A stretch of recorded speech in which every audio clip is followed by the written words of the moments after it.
Go. All right. So first of all, welcome everybody, and I'm delighted that you've agreed to come and share the hour with me. Um, what I wanted to do when I was asked to do this, I said one topic, and then I thought about it and decided that I wanted actually to give three different topics, all related in sequence. And the first one is ways in which we may improve our happiness, and we'll talk about that this time. The next lecture is what happens in cases of illness? How do these things affect us when we're ill? And what can we do when we're ill to evoke some of these things to help us along the way? And all of this is related to the relationship between mind and body. And what I will eventually show is that that mind thing relates to your immune system, the ability to augment or improve your immune system. And then the third lecture is going to take all these kind of interesting facts and bring it into the future because medicine and science are now using those facts, using the power of the immune system to develop drugs that will kill the cancer cell, not by itself, but by augmenting your own immune system, just as peace of mind does and other kinds of things like that. So I wanted to just give them in sequence. And what I want, and if you miss one, it doesn't matter, but whatever, that was my thinking. Um, okay, so let's go ahead and get started. And when I was starting to think about this topic, the first thing that came to my attention was how do you define happiness anyway? So I decided to start there and I looked at the dictionary, and the first definition was not very helpful. It says happiness is, quote, the state of being happy. So that didn't help. But then I went further into the dictionary, and there are other things, a feeling of pleasure and positivity, a state of well-being and contentment, joy, the experience of joy, contentment, peace. Um, and the one I like the best is that one, the We're losing you again. experience of joy, worthwhile. And these various things that we're going to talk about come back to those definitions, including that last one. Your life has some meaning. You are worthwhile. And so, in a sense, there are two components to this happiness. One is positive emotions, joy, contentment, and suffering. And the other is a sense of satisfaction in your life, those two big things. I became interested in the concept of happiness when several years ago, my Victor and I were looking at a TV show. It was an interview of the Prime Minister of Bhutan, Bhutan. It's a tiny little country just on the edge of the Himalayas. It's immediately north of India and south of Tibet. So this tiny little country. And the Prime Minister was being interviewed about the nature of what makes a country good or great or whatever. And in the United States, our measure of success is the GNP, the gross national product. So says America, if our money, if our finances are good, we're apparently happy. That it doesn't matter about happy, but that defines our success, I guess, as a nation. Not really, but that's what they say. Um, in Bhutan, they don't use GNP at all. They measure the success of their country by the GNH, gross national happiness. And we looked at this and thought, oh, wait, what are they talking about? This is just kind of crazy. And the interviewer started asking more about this, what it is all about.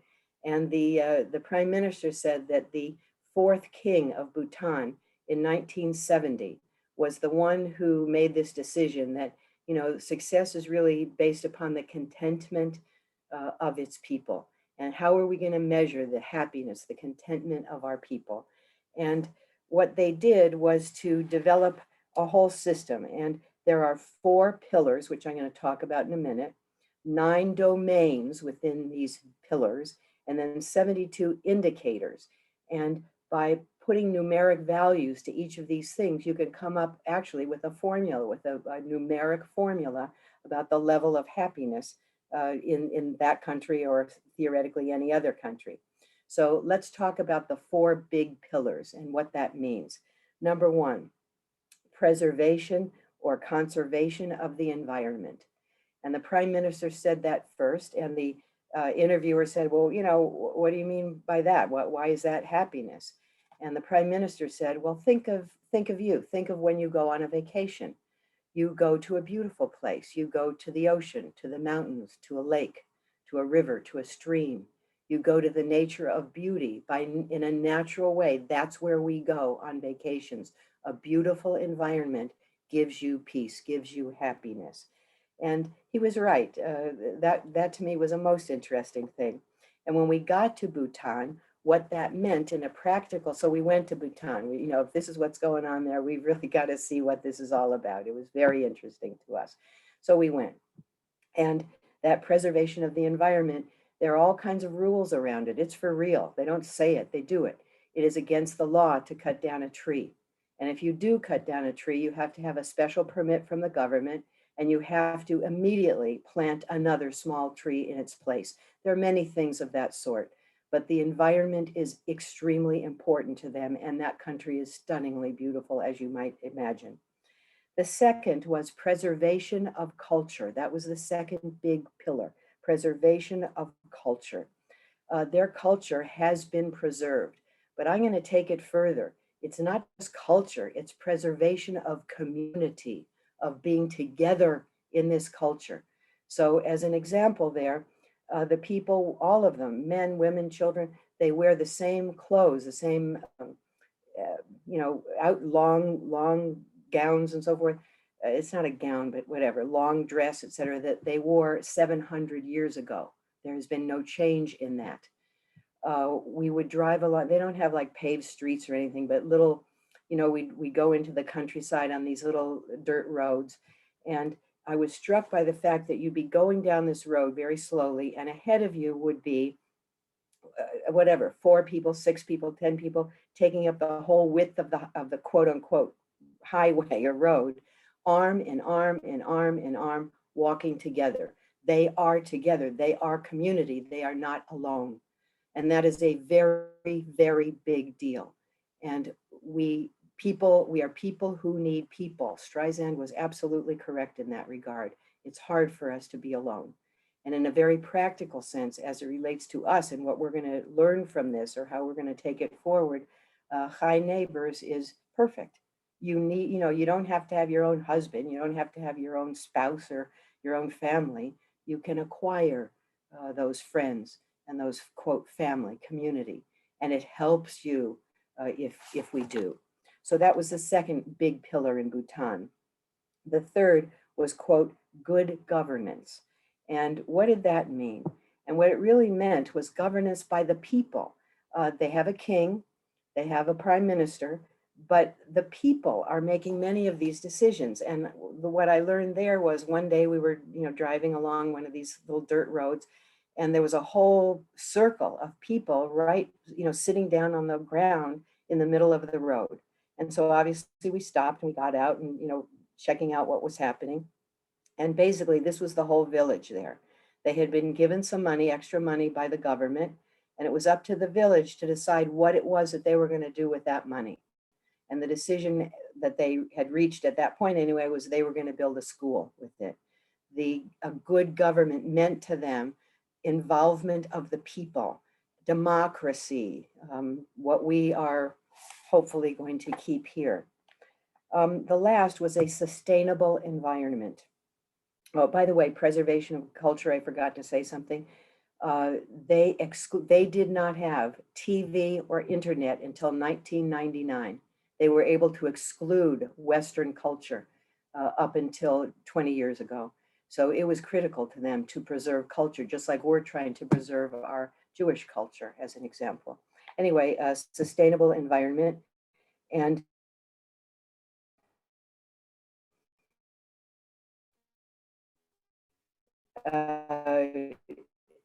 it was so interesting because they start by what the children are. And so the children are, so the children are taught not just to get good grades. The children are taught how to be good people. The children are taught the importance of our earth and our world and our preservation and so forth. They're taught to, why don't you buy secondhand clothes? Why are we buying, brand new clothes? I mean, these kinds of things are taught. Um, it turns out there is only one carbon negative country in the world, and that's ours. Now, I'm just going to tell you, so how do they really, numerize this? Here's an example, what some of the indicators: hours of sleep, which we're going to talk about in a minute, trust in the media, practice of meditation. So each of these has a numeric value. Okay, so that was how I got interested, aside from personal things, in what happiness really is all about. Now let's go into these various things that we can do that have really been shown to work. And I'm not going to go through this with each of the studies, but what I'm going to do is the following. I'm going to give you the facts. These are based on studies that have been published in the scientific literature, and they have a certain method to them. So one group of subjects will be compared to a control group. One group will be given an intervention and the other group will not.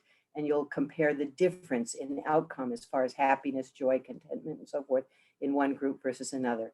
So the design is a scientific kind of design. You're comparing one group who had the intervention with another and looking to see what the difference is. The second thing is, how do you measure happiness or any of these things? And it turns out that there are validated instruments, tools, questionnaires that have been used for many, many years and validated over the time. These give you valid results. And so the investigators are using uh, known instruments, known questionnaires and so forth and using them uniformly across both the subjects and the controls. So I won't go through the details. I'm just going to give you results of these various things. So let's start at the beginning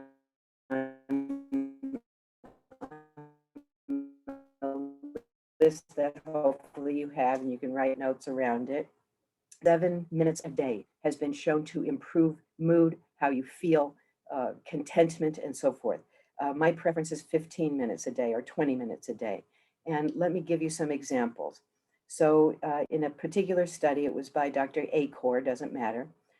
There were patients all who had depression. They had diagnosed clinical depression, and they were put into 3 groups. One group had medications to treat the depression. One group had exercise to treat the depression. One group had placebo, nothing. Let's just see if what works, medication or exercise. And it turned out that even the placebo group had a nice effect at the very beginning on these standardized tests of how do you feel and how happy are you and so forth. But 6 months later, it turned out that the medications, the relapse rate for depression with those treated with medicines was 38%. The relapse rate of depression for those who used exercise was 9%. So the exercise was statistically more valuable down the line than medications in treating the depression. There's an interesting study in hospital patients using the Fitbit. And they took patients who had surgery, put Fitbits on them so you could count the number of steps that they were taking. And it turned out that for every 100 steps that these people took on the day after surgery, they were 4% less likely to have a prolonged hospital stay. So walking 100%, 100 steps, just that was enough to decrease the risk of being in the hospital for a long time. Another one, I'll just say my own experience with something. When my parents were ill, they both had cancer, and over a 4-year period, it was a hard time in my family. First with my dad, and then with my mom. And I would go each morning. Before work, I'd stop at their house. After work, I would go to their house, and I'd go home. I was really exhausted, and I was not happy. Let's just put it that way. One day, my dad had an old exercise bicycle in the garage, and I'm just wandering around the house, and I wandered there, and I sat down on that bicycle, and I just started to pedal. And when I finished, it was like, it was like a whole weight was lifted off of me. Um, it turns out that the exercise is associated with increased endorphin in the body. So let me explain that. Um, the reason that morphine, a doctor gives you morphine for bad pain or some, whatever, and it works. And the reason that the morphine works is that there is a receptor, a lock and a key again. There is a repeat out by your, it's going to attach to your neuron, to your brain cells, because there's a lock and a key. There's a receptor for it on your brain cells. Well, why did God make a receptor for morphine in your brain? The reason is we all make our own morphine, and it is called endorphin, endorphin,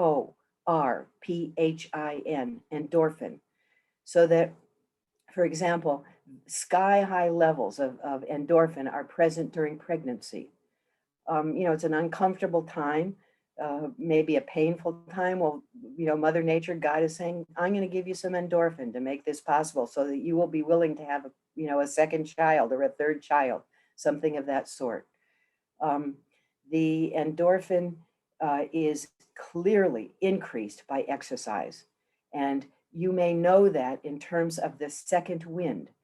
So you're running or you're walking or something, and you know, when I'm walking or hiking, at a certain point I'm walking with my lungs. I'm just breathing hard, but at a certain point you get your second wind and another burst of energy, and off you go again. That burst of energy is endorphin. That exercise has allowed your body to make endorphin. It goes into your morphine receptor, your endorphin receptor, and you feel better again. So uh, my concept is, and I'll say one more, a big study, a 30-minute exercise 3 times a week, decreased anxiety, decreased depression, decreased fatigue, increased quality of life, and increased physical functioning in cancer patients. My favorite exercise is walking. Walking is equally as effective as anything else, and certainly equally effective and better for you than running. Um, the other nice thing about walking is it gets you outside, and I'm going to talk about that in just 1 second. Another nice thing about walking is you can do it with people. Another nice thing is you have high neighbors. Find a high neighbor and walk. And I swear, I mean, take doctor's advice on this one, you're going to feel better. So number one is exercise. It helps you emotionally and it helps you physically as well. Okay, the second is getting outside more. It's what they said in Bhutan. You for a vacation, you go to the mountains, the lake, the ocean, whatever it is. There's something that is very effective about being outside in nature. Um, one of these studies, if you spend 20 minutes outside in good weather, in that particular study, when compared to the people who just stayed inside, those who got outside had an improvement in their mood, broadened thinking, and improved memory. Um, the other study that was done that was kind of interesting to me is going outside in an urban environment versus going outside in a natural environment. And as you might expect, or who knows, going outside in a natural environment is the winner. And so if you have a chance to walk in the park or something of that sort, it may be better for you in a certain sense than walking in the mall. And I always say to my patients, if it's raining, don't worry, walk in the mall. If you're afraid to walk outside, walk in the mall. It doesn't really matter where you walk, but if you have the chance to walk outside in nature, it's even better. Okay, the third is sleep. And it turns out that is hugely important. It is massively important in terms of how you feel, how you function, how you think. And it's no joke. And I'll take an example of Arianna Huffington, the Huffington Post. And she wasn't doing, this is several years ago, she wasn't doing very well. She had no energy, didn't feel good, and decided, well, maybe she's just not getting enough sleep. And so she decided to study it. And the first week she slept every single night, 5 hours a week, and then 6 hours, 7, 8, and she just played with it. And it turned out that The hours of sleep that allowed her to wake up feeling refreshed and good was 8 hours a night. And therefore, she switched how she worked her life. Um, the bottom line was she was going to get 8 hours of sleep every night. And if it was a late night, she had some event to go to and she wasn't home until 1 in the morning, then she did not start work at 8. She started work at 11 a.m. in the morning, or whatever she needed to do to assure that it was 8 hours. It affected her in a very, very positive way. And she wrote a story of a young man, one of her reporters, who had a deadline on a certain big story. And she's sitting in her office and he comes running in. He apparently looked all disheveled and kind of fatigued and all. And he ran in and he dropped the article on her desk and he said, "Oh, I did it, stayed up all night, but I did it." And she said, you wrote this when you stayed up all night?" He said, "Yes," kind of proud of himself. And she picked it up and just tore it in pieces, threw it in the wastebasket and said, "Go home, go to sleep, write it again when you are able to do that." So sleep is critically important for contentment and peace and happiness and productivity. Um, Certain experiments, I thought this was kind of interesting. There was a study by a scientist named Walker, and he was looking at sleep deprived college students who were given lists to memorize. And it was kind of interesting because it turns out that words that had a negative connotation, they remembered 81% of the time. Words that had a positive connotation, sunshine, bright, whatever, flower, they remembered only 31% of the time. And it turns out that sleep deprivation hits certain areas in the brain, the hippocampus instead of the amygdala, it doesn't matter. And it makes it more difficult to recall pleasant memories. So in any event, sleep is important to us and should not be taken lightly at all. Number 4, meditate. And what's that all about? Just 1 second. Meditate.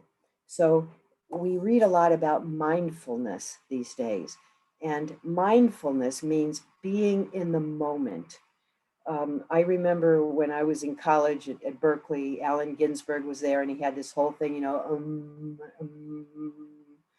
and he didn't call it mindfulness, but that's what it was. It was trying to block everything out of your memory, everything, so that your brain was at rest, at peace, breathing deeply and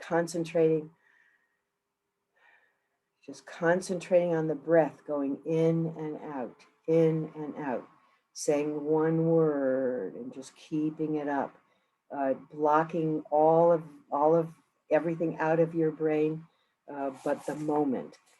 You might think in High Neighbors of doing a little mindfulness training, perhaps. It's not at all hard to do, and it's pretty interesting in the effectiveness, being in the moment. So a particular scientific study in this regard was done at Harvard, and they took 16 people and gave them an 8-week course in mindfulness training, how to train yourself to concentrate on now and nothing else. They took what's called a functional MRI scan of the brain before the mindfulness training and after the training. And a functional MRI scan shows you where the blood is going in your brain at that moment. In other words, your brain is using this particular area of your brain to accomplish this function, or anxiety lights up this area of the brain, or depression lights up that area. So they use these very sophisticated functional scans. And it turned out that in people who had, after the mindfulness training, there was a marked improvement in those areas of the brain that are associated with compassion, self-awareness, and those areas associated with stress and anxiety were less likely to be lit up. In other words, the brain, after meditation, while meditating, and after having been taught to meditate, the brain uses other areas. It doesn't use stress areas. It uses calm, contentment kind of areas of the brain. It's been shown that regular meditation can in fact rewire the brain. So rewire to peace, rewire to contentment in a sense. So meditation is something that we can do. The next is spending more time with friends and with family. Um, it turns out that studies have been done. What are the top 5 regrets of people who are dying? And uniformly, one of those 5, it may not be number 1 in everybody, but uniformly, one of those top 5 is, I wish I had spent more time with my friends and with my family. A study by, well, I'll read a couple of quotes here. George Valet, he's director of a study that's been going on for 72 years in a group of 268 men. Somebody asked this scientist, what have you learned from the Grant study men?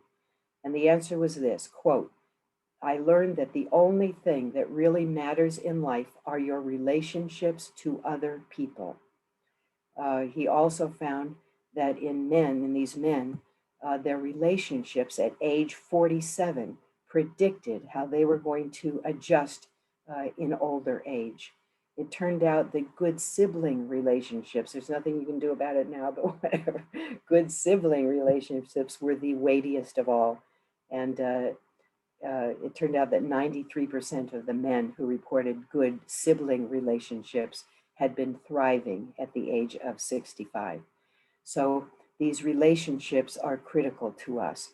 It is not good for us to be alone. And I'm going to talk about that more when we talk about illness next time. But again, what can we do about that? You don't have to have your own spouse. You don't have to have your own friend. You can have a group and meet your friends there. And again, chai is important here. And I think its importance needs to be understood. We need people around us. Streisand was correct. The next 6 is helping others. And it turns out studies have shown that if you spend 2 hours per week, that seems to be about the optimal period, or not less than that, to give you the positive effects. And those positive effects, life is good, life is meaningful, life is worthwhile. In other words, part of the definition of happiness is there was meaning to my life. I did something in a positive way in my life. And that's what this is saying, helping others. Yeah, that certainly helps the other person, but it helps you more. And there was an interesting hypothesis, and that was, I'm sorry, the hypothesis was, this was a study by somebody named Dr. Terman. It's called the Longevity Project. And his hypothesis was that those people who felt especially loved and cared for would be those people who lived the longest if you controlled for disease and all that kind of stuff. But he was wrong. And it turned out that the people who lived the longest were not those who felt loved, but those who loved them, those who helped their friends and neighbors with advice, with physical help, whatever it was. So it's not feeling loved, it's giving the love that seems to matter to your brain. This related even to purchases. Another study looked at kinds of purchases and did they give you happiness based on answering all these questionnaires. And it turned out that if you're spending your money to go out to dinner with folks or go to a concert with somebody, you're going to do far better on those happiness ratings than if you go and buy a pair of shoes. So if you're spending your money to do something with other people, it has extra benefits. This is another quote that I'll just say, Martin Seligman, quote, we scientists have found that doing a kindness produces the single most reliable increase in well-being of any exercise we have ever tested. Doing a kindness. And again, going back to Chai Neighbors, the organization allows us to do things for others. And I like that. We're on the right word. I'll say another thing, like how do you help? Well, something as simple as an encouraging word helps. And I'll give you a doctor example in that regard. They did this study. They looked at the effect of an encouraging word on certain symptoms, clinical symptoms. And they took subjects, people, and they injected a little histamine under the skin. And that's going to cause immense itching right there, just blah. And so they did that to everybody. And then 3 months later, 3 weeks, I'm sorry, 3 minutes later, the scientist went back into the room. The doctor went back into the room, and in some rooms said something, and in other rooms said something else. In some of the rooms, the doctor said, he looked at it and he said, "Oh, this looks great. It'll be gone in another moment or two. Good work." Walked out of the room. In the other room, the doctor looks at it, doesn't say a word, says, "See you later," walks out of the room. Who do you think had less itching? It was the patient. The itching stopped when the good word was said. "Oh, you're doing great. You're going to be fine. Don't worry, the itching's going to go right away." And it did. It did. So an encouraging word, "You're doing great. Keep it up. I love it. Perfect. Good. Go, go." It's not nothing. It's physically capable of helping somebody. So help can be all kinds, including just saying something kind, helpful. Number 7, practice smiling. And, this seems kind of funny to me, but my first point is, there are different kinds of smiles. First of all, there's a real smile. And a real smile, you can tell because your eyes get, okay, I'm smiling. A phony smile is with your mouth alone. So you can tell a real smile from a kind of a phony smile. And it turns out that smiling can improve attention, help performance, help cognitive tasks. Um, uh, Kind of weird. Smiling can decrease distress from an upsetting situation, and it's called facial feedback hypothesis. There is such a thing. You smile, like somebody yawns, you yawn. Somebody smiles, you smile. And that facial recognition somehow creates happiness or contentment. This always was kind of funny to me, but there is, if smiling is a part of laughter, there's no question that laughter is a real help. Laughter increases endorphins, it increases some of the cells in your immune system, it decreases cortisol levels, stress hormones, and it increases the tolerance to pain. And if smile is part of laughter, then it's got to be chemical, I will assume. So if it's a real smile, go ahead and do it. If it's a phony smile, don't bother. But the other issue, just to show how wonderful Mother Nature is, or how, why did God or Mother Nature make a smile, and why would that be good for you? I don't know. But I'm going to say the same thing related to tears. There are two kinds of tears. There's a tear because you're really sad. Somebody just died, whatever, real sadness, and you cry. And then there's crying because you're in the movie theater and the guy just left the woman or whatever it is, and you cry. Well, it turns out the chemical content is different in those two tears. In the tears that are phony tears, like the phony smile, it's just saline. It's like the serum. There's nothing in there, just salt water, so to speak. But in the real tears, what's in those real tears are stress chemicals. People say, "Oh, I feel better after a good cry." Yes, you do. You're literally getting rid of stress chemicals. So I assume the smile has something to do in that kind of way too. It must be chemical. It's biologic. It's not just, crazy. Number 8, practice gratitude. Seems kind of crazy, but a conscious focus on what you are grateful for allows all kinds of emotional improvements in you. Here's one study. Um, a given study asked this group, it was 219 men and women, asked them to each write 3 letters of gratitude over the next 3 weeks. And then they also had the control group who did not write the letters. They wrote a regular letter, but not a letter of gratitude. And it turned out that when they did all these studies, these questionnaires and so forth, the people who wrote the letters of gratitude had increased rates of happiness, life satisfaction, decreased depressive symptoms, and so forth. So, one of the concepts or whatever it is in Bhutan was this concept also of being thankful for what you have. and saying it. There are practical ways to do this. I'll just list a couple. Number one, every day write down 3 things that you're grateful for. Easy. I'm grateful you're all here today. Makes me feel good. Thank you for that. Second thing, keep a journal in which you're just writing these things down, whenever you do. And then 3, and this is an important one, make a point of expressing your gratitude when others help you. Thank them. Good for them, but it's even better for you. Gratitude, feeling gratitude. Interesting. And that, that has to be biologic also. We want to be able to help one another. And so we're going to do something biologically. God will do something biologically to make you feel better if you help somebody. You're going to want to help somebody. It makes you feel better. Number 9, I thought was kind of interesting.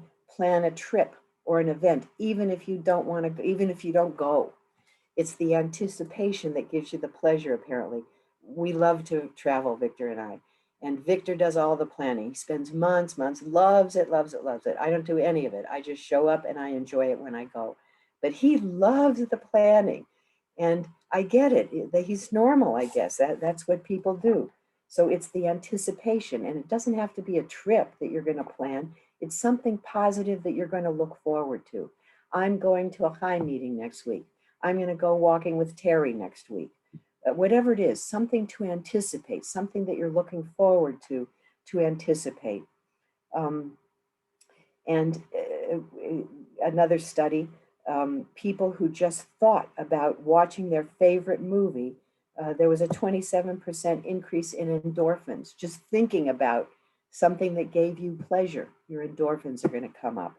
So in a practical way, what I would do with this, think about something that gives you pleasure, either in the past or the future. And when you're feeling low, put your mind on that. Put it on that moment of happiness as opposed to your lowness right now. And the last on my list here is move closer to work. Well, I don't think that's going to apply to any of us here, for which I'm most grateful, by the way. But in any event, it turns out a Harvard study found, quote, driving in traffic is a different kind of hell every day.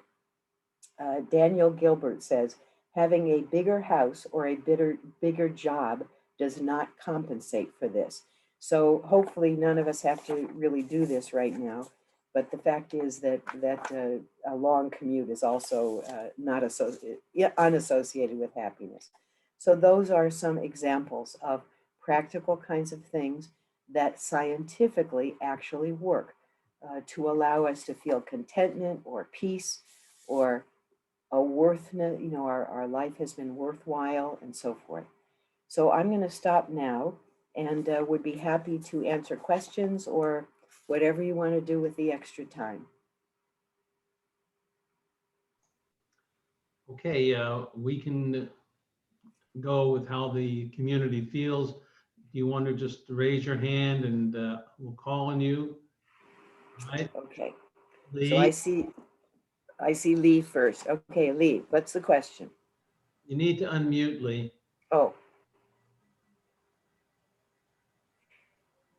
So Lee, you go like this on the little mute. It's usually on the bottom here. Yeah, what were the first 3 items?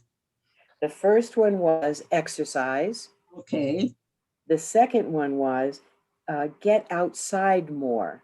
So if you're going to exercise, you can knock off 2 of those just with walking outside, for example. And the third one was sleep, adequate sleep. And studying it, how many hours, everyone's different. How many hours do you really need to feel refreshed when you wake up in the morning? And you could, try 7 hours for a week, try 8 hours, try 6, you play with it until you find the right amount. Also, all of this is on the list that we handed out on that little outline I gave. So it was sent out this morning, I think, by email. Actually, the list was sent out last night. Oh, okay. If anybody needs it, I have it queued up and I can bring it back up on the screen or I'll send it to you later. Fine with me. Okay. Who's going to call? Okay, you call on people. Let's do Barbara, Marty, then Susie. I'm curious about the difference these studies. I mean, I think people have a general sense of happiness, but I suspect that most people on any given day may be in a funk or, you know, Yes. a little bit down. Yes. Is what you're, I mean, are the techniques for a funk? I mean, I suspect these studies are kind of a generalized sense of happiness. What about funks, you know, to use the vernacular? Yeah, yeah. The question, it relates to these individual questionnaires that are given. And they're very, first of all, everyone gets the exact same questionnaire. They've been used for years and years and have been validated to be truthful. They repeat certain questions using different words. Stuck again. To make sure that the answers are consistent, you know, over time. Over the last week, in general, have you felt, what was your level of contentment? What was your, you know, it's, they're not giving they will give a moment of time, but what they're also giving on those questions is over the last week, over the last month. So, you know, everyone is allowed funks. And that part of this is, how are you going to get yourself out of the funk? And these are ways to get you out of the funk. Get out on that exercise bike. Get, you know, put your mind somewhere. Don't concentrate on that funk that just happened. Put your mind on, oh boy, I'm going to see that movie again next week. Or, you know what I mean? Something like that. I don't know if that answered it, but. I think so. I mean, you know, as I understand, you're saying the studies are probably looking at broad-based kind of concepts, but the techniques work for that, you know, day that you're having a really bad time, and Yes, it's just as it's helpful for that kind of funk day as it is yes, for your generalized happiness. exactly, because it's subsumed within that week. And they will say, you know, were there times, I'm just, maybe I should send one of these questionnaires, but anyway, were there any times during the week when you were really low? And you say yes. How many days? And you say how many. So yeah, they're factoring in short-term things and long-terms also. But Thank you. it's the overall that they're looking at. Thank you. Yeah. Okay, who is next? Marty. Marty. You didn't specifically mention laughing, Yeah. but it seems that it would be a part of smiling Yes. and crying and Yes. feeling happy. It's almost like a purging your body of emotions, if you will. That's it exactly. That is exactly. And it's interesting because there are many studies of laughter, and you know, and they show exactly what you said. So Norman Cousins, you know, there are books about this, there are articles about this, and so forth. The interesting thing that when I'm looking at the scientific literature, a lot of this is subsumed under smiling. And so I'm believing that smiling is in fact laughing, or, you know, it's hard to laugh without a smile at the same time. But your point is well taken. I'll just say this again. Laughter increases endorphins. It increases natural killer cells. And those cells recognize foreign cells in your body and kill them. It's part of your immune system. So it's augmenting your immune system to laugh. Decrease cortisol. That's a stress hormone. So it's decreasing stress hormones while it's increasing your immune system. And it also increases pain tolerance. If somebody's laughing, you can shoot them up with that vaccination needle and they won't know it at all, you know, that kind of thing. So you're absolutely right. And I'm just kind of calling smiling and laughing the same in a sense. You're right. And the tears, I said it before, but it's the same idea, you know, amazing. Real tears have stress chemicals in them. And tears in the movie theater just are saline, nothing else. So it's so, you know, the more you learn about, you know, your body and medicine and so forth, the more astonishing it is. Astonishing. Every tiny little detail.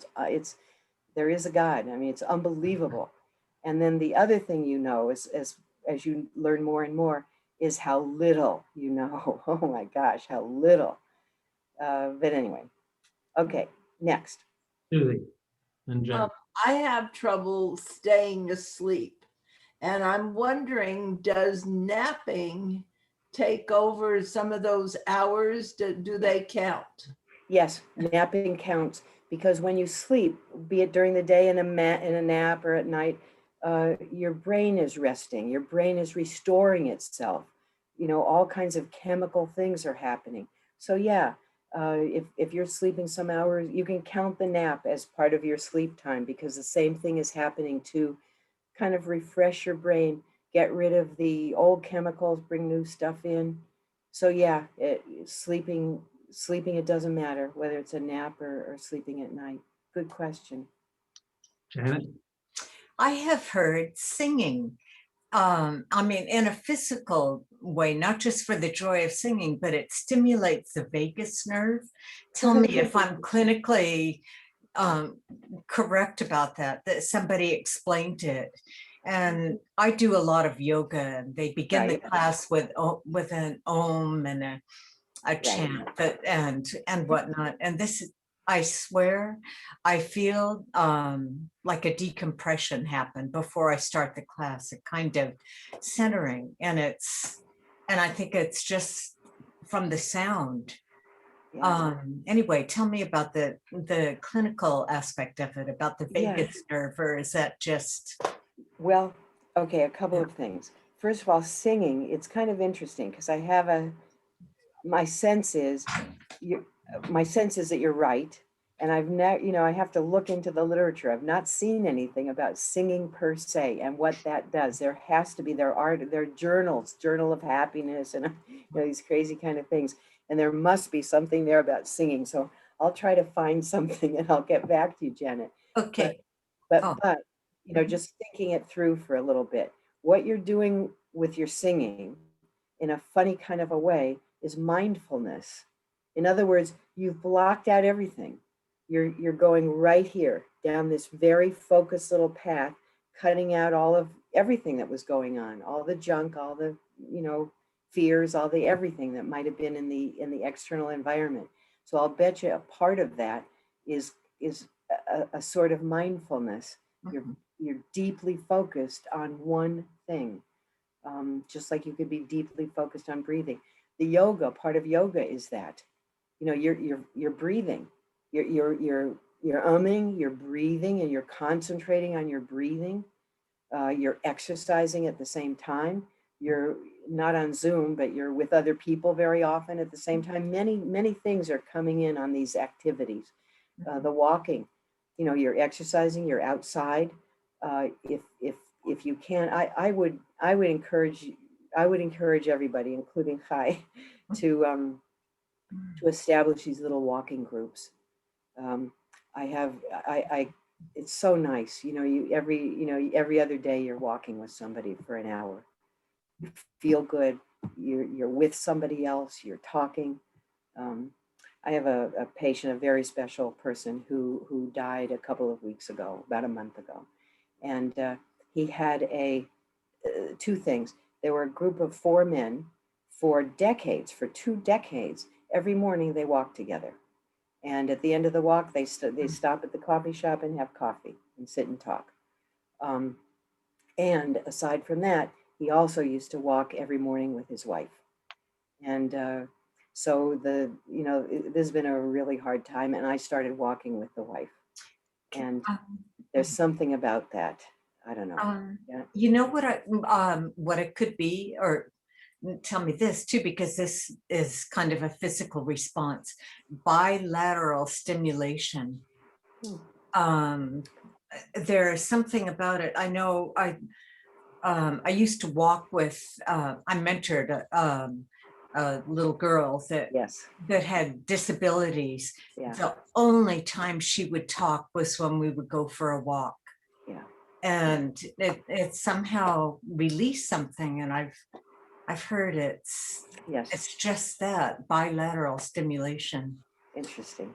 Yeah. So yeah, I don't know, but there's something about walking with another person that that makes you happy. It's you're cutting Whatever out, Sandy. that means. Oh, you cut out, Sandy. Oh. Oh, I just said, okay, are there any, my thing says your internet connection is unstable. So I'll hang on as long as the internet will. Any other questions about anything, about this? Whoops, I think I'm out. No, I'm you're, out. No. I'm in. You're good, you're good. At least for another second. Barbara Vakai, did you have a question? Okay, I thought I saw your hand go up. Okay, Lorraine, you're on. On mute, yeah. I just have to tell you that my dad was probably the most positive person that I ever met. And he used to tell jokes, and they were corny jokes, but he would tell a joke and then he would laugh. He was his best audience. I get it. That's like my husband. And you couldn't not laugh with him because he got such joy out of it. Exactly. And exactly. I try to be like that because it was just so pleasant. I totally get it. And that, you know, I hate to say it. I mean, part of the pleasant is we'll never understand. And part of the pleasant is biology. It's the chemicals that are being made. In other words, God wants us to laugh. Yeah. And he's going to make us feel better when we laugh and when we smile and when we exercise and when we help others. You know, it's so interesting. It's just so interesting that we were made to do these kinds of things that would help us and help others also. It's interesting. Other questions? Okay, so I thank you very, very much for attending. And what I'm going to do next time is go through what these things mean in a certain way related to heart disease or lung disease or arthritis, and what we can do to, other than medications, you know, the important other things that can help bring wellness out of a situation that may not be that may not be well to start with. Thank you so much. Thank you. You are welcome. Sandy, it was wonderful. Is no end. All of you. Thank you. Thank you. Wait, before we go, I have a technical question. Can we access the recording? My sister wanted to attend and she couldn't. Yes, the recording, as soon as we sign off from here, I will upload the recording to Five Neighbors. Okay, Yeah, it takes about 45 minutes to an hour sometimes. So when okay, it says as soon as, it's not necessarily that fast. right, okay. And then is it, Hi. So Mhm. everyone who was on the email list originally will get that? Yes. So you have access to it on the website at the videos. okay. Under I'm video sorry, documents and videos. I'm sorry, what website? I just came in because I got caught up doing other things. Hi Neighbors, on the Hi Neighbors website.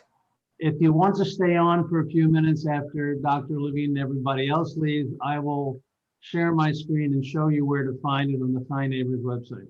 Great, thank you. Nice. Oh, and I have one thing I wanted to say, Gary. Yes. Hi Neighbors is starting a walking group. Right. So Yes. look for the announcement so that you can start practicing what Dr. Levine suggested. Thank you. I love it. I love it. Perfect. It's good. Thank you. All right. Thank you, thank you. Okay. Talk to you all later. Thanks so much for being here. Bye, All right. Sandy. Thanks Bye. a lot. Very good Okay, today. you're more than welcome. Thank you. Okay, bye. I'm going to stop.